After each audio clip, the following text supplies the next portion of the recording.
দেখুন, বারুইপুরের যে ঘটনা হয়েছে তার মধ্যে আমরা দেখলাম কি পুলিশ যখন অপরাধীকে গ্রেফতার করেছে, গ্রেফতার করার পরে ওকে ক্রাইম সিন রিকনস্ট্রাকশনের জন্য যখন রাত্রে নিয়ে যাওয়া হচ্ছিল, তার সাহস এত বড় ছিল কি পুলিশের বন্দুককে তাদের পাশ থেকে ছিনিয়ে নিয়ে পুলিশের উপরে গুলি চালিয়েছে এবং পুলিশকেই মেরে দিয়ে পালিয়ে পালিয়ে যাওয়ার চেষ্টা করছিল।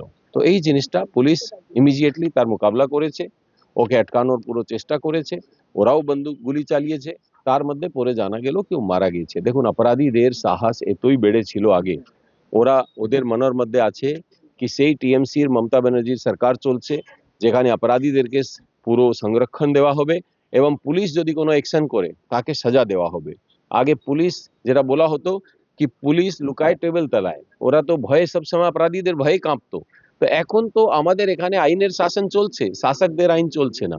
পুলিশ খুব ভালো কাজ করেছে, মোকাবিলা করছে, দরকার লাগলে পুলিশের লোক নিজের প্রাণ দিয়ে দেবে কিন্তু সাধারণ মানুষের উপরে কোনো ক্ষতি হতে দেবে না।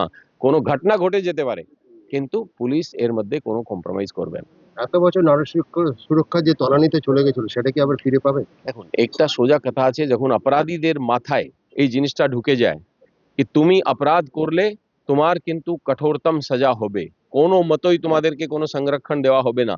অপরাধীরা তো হাওয়া বুঝে, ওরা বুঝে নেবে এখন কি এই রাজ্যে এখন আইনের শাসন, এখানে শুভেন্দু অধিকারীজির মতো একজন দক্ষ লোকপ্রিয় সুযোগ্য মুখ্যমন্ত্রী রয়েছে এবং এই ধরনের ঘটনার উপরে ওনাকে ওরা যে পুলিশ কোনো ভয়ে ওদের উপরে অ্যাকশন নেবে না, ওই ধরনের পুলিশ আর নেই।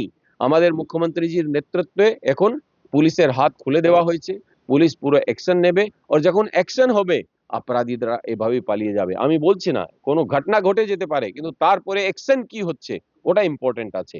এই জন্য আরো ঘটনা কমে যাবে, নারী সুরক্ষাও বাড়বে, সব ধরনের সুরক্ষা ক্রাইম ক্রিমিনাল অ্যাক্টিভিটি পুরো পশ্চিমবঙ্গে কমে যাবে।